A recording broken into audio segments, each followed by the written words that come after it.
नमामि भक्तवत्सलं कृपालुशीलकोमलं नमामि भक्तवत्सलं कृपालुशीलकोमलं भजामि ते पदाम्बुजम् अकामिनां स्वदामदं नमामि भक्तवत्सलं कृपालुशीलकोमलम् निकामश्यामसुन्दरं भवाम्बुनाथमन्दरं प्रफुल्लकञ्जलोचनं मदादिदोषमोचनं नमामि भक्तवत्सलं कृपालुशीलकोमलम् निकामश्यामसुन्दरं भवाम्बुनाथमन्दरं प्रफुल्लकञ्जलोचनं मदादिदोषमोचनं नमामि भक्तवत्सलं कृपालुशीलकोमलम्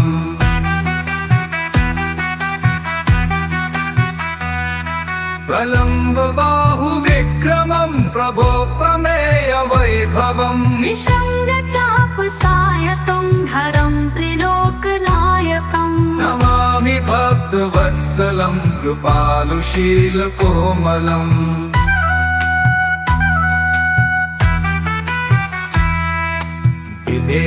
दिनेशवंशमण्डनं महेशचापखण्डनं मुनीन्द्रसन्तरञ्जनं सुरारिवृन्दभञ्जनं नमामि भक्तवत्सलं कृपालुशीलकोमलम् मनोजवैरिवन्दितम् अजादिदेवसेवितं विशुद्धबोधविग्रहं समस्तदूषणापहं नमामि भक्तवत्सलं कृपालुशीलकोमलम्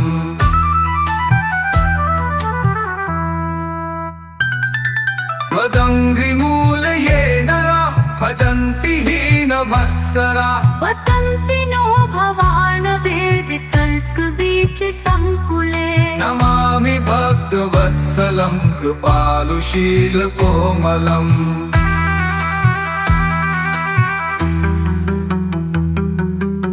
विविक्तवासिनः सदा भजन्ति मुक्तये मुदा निरस्य इन्द्रियादिकं प्रयाति ते गतिं स्वकम् नमामि भक्तवत्सलं कृपालुशीलकोमलम् तदेकमद्भुतं प्रभुमनिरीहमीश्वरं विभुं जगद्गुरुं च शाश्वतं तुरीयमेव केवलम् नमामि भक्तवत्सलं कृपालुशीलकोमलम् भजामि भाववल्लभं कुयोगिनां सुदुर्लभं स्वभक्तकल्पपादपं समस्सुसेव्यमन्वहम् नमामि भक्तवत्सलं कृपालुशीलकोमलम्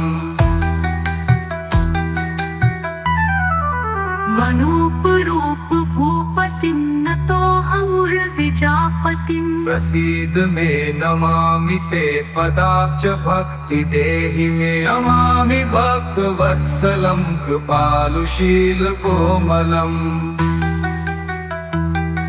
पठन्ति ये स्तवमिदं नरादरेण ते पदम् भजन्ति नात्र संशयं त्वदीयभक्तिसंयुता भजामि ते पदाम्बुजम् अकामिनां स्वधामदम्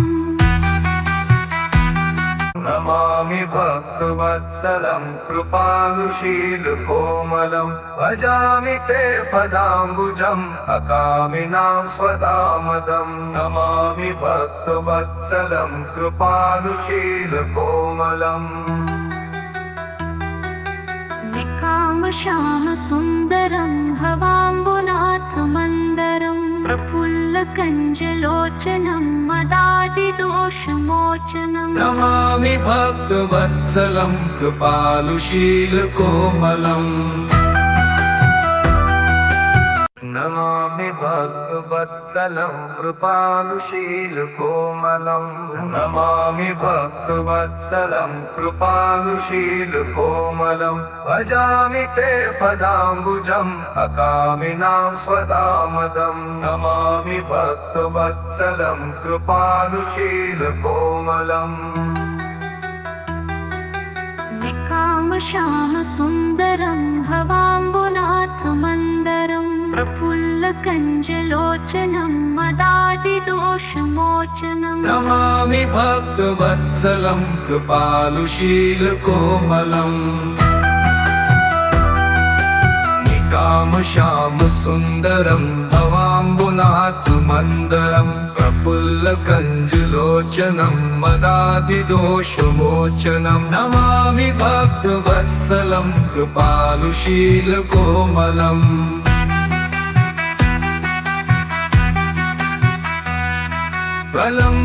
प्रलम्बबाहुविक्रमं प्रभो प्रमेयवैभवम् निषङ्गचापसायतं हरं त्रिलोकनायकं नमामि भक्तवत्सलं कृपालुशीलकोमलम्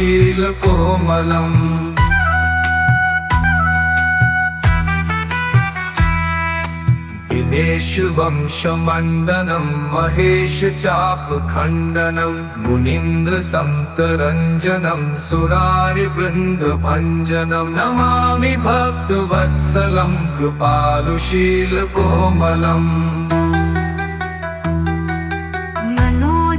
मनोजवैरिवन्दितम् अजादिदेवसेवितं विशुद्धबोधविग्रहं समस्तदूषणापहं नमामि भक्तवत्सलं कृपालुशीलकोमलम्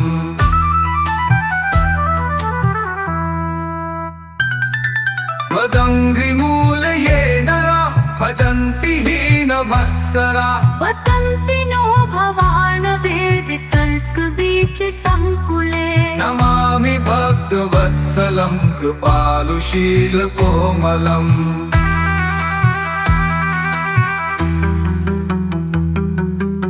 विविक्तवासिनः सदा भजन्ति मुक्तये मुदा निरस्य इन्द्रियादिकं प्रयाति ते गतिं स्वकम् नमामि भक्तवत्सलं कृपालुशीलकोमलम् तदेकमद्भुतं प्रभुमनिरीहमीश्वरं विभुं जगद्गुरुं च शाश्वतं तुरीयमेव केवलम् नमामि भक्तवत्सलं कृपालुशीलकोमलम् भजामि भाववल्लभं कुयोगिनां सुदुर्लभं स्वभक्तकल्पपादपं समस्सुसेव्यमन्वहम् नमामि भक्तवत्सलं कृपालुशीलकोमलम्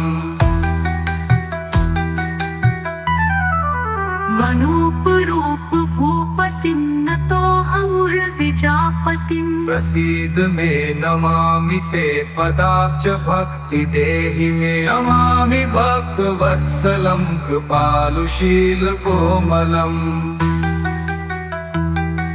पठन्ति ये स्तवमिदं नरादरेण ते पदम् भजन्ति नात्र संशयं त्वदीयभक्तिसंयुता भजामि ते पदाम्बुजम् अकामिनां स्वधामदम् नमामि भक्तवत्सलं कृपालुशीलकोमलं भजामि ते पदाम्बुजम् अकामिनां स्वदामदं नमामि भक्तवत्सलं कृपालुशीलकोमलम् निकामश्यामसुन्दरं भवाम्बुनाथमन्दरं प्रफुल्लकञ्जलोचनं मदादिदोषमोचनं नमामि भक्तवत्सलं कृपालुशीलकोमलम् नमामि भक्तवत्सलं कृपालुशीलकोमलं नमामि भक्तवत्सलं कृपालुशीलकोमलं भजामि ते पदाम्बुजम् अकामिनां स्वदामदं नमामि भक्तवत्सलं कृपालुशीलकोमलम् निकामश्यामसुन्दरं भवाम्बुनाथमन्दरं प्रफुल्लकञ्जलोचनं मदादिदोषमोचनं नमामि भक्तवत्सलं कृपालुशीलकोमलम्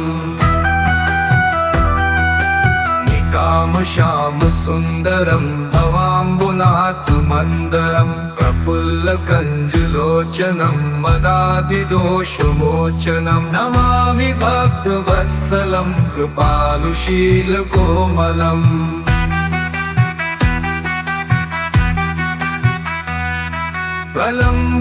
प्रलम्बबाहुविक्रमं प्रभो प्रमेयवैभवम् निषङ्गचापसायतं धरं त्रिलोकनायकम् नमामि भक्तवत्सलं कृपालुशीलकोमलम्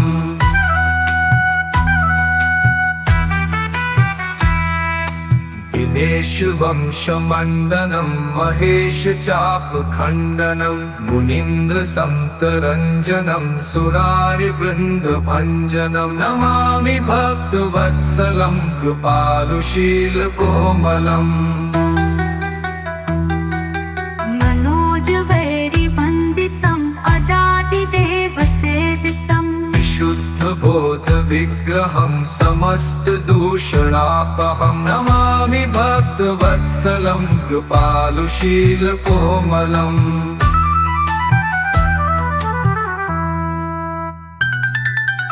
मदङ्घ्रिमूलये नराः भजन्ति हीनवत्सराः वदन्ति नो भवार्णवेदितल्पवीचिसङ्कुले नमामि भक्तवत्सलं कृपालुशीलकोमलम्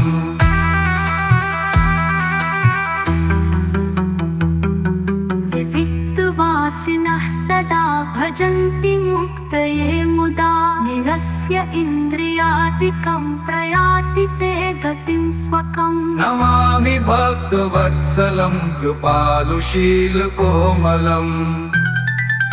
तदेकमद्भुतं प्रभुमनिरीहमीश्वरं विभुं जगत्कुरुमच शाश्वतं तुरीयमेव केवलम् नमामि भक्तवत्सलं कृपालुशीलकोमलम् भजामि भाववल्लभं कुयोगिनां सुदुर्लभं स्वभक्तकल्पपादपं समस्सु सेव्यमन्वहम् नमामि भक्तवत्सलं कृपालुशीलकोमलम् मनोपरूप भूपतिं नतोऽहमुर्विजापतिम् प्रसीद मे नमामि ते पदाब्ज भक्ति देहि मे नमामि भक्तवत्सलं कृपालुशीलकोमलम् पठन्ति ये स्तवमिदं नरादरेण ते पदम् भजन्ति नात्र संशयं त्वदीयभक्तिसंयुता भजामि ते पदाम्बुजम् अकामिनां स्वधामदम् नमामि भक्तवत्सलं कृपालुशीलकोमलं भजामि ते पदाम्बुजम् अकामिनां स्वदामदं नमामि भक्तवत्सलं कृपालुशीलकोमलम् निकामश्यामसुन्दरं भवाम्बुनाथमन्दरं प्रफुल्लकञ्जलोचनं मदादिदोषमोचनं नमामि भक्तवत्सलं कृपालुशीलकोमलम्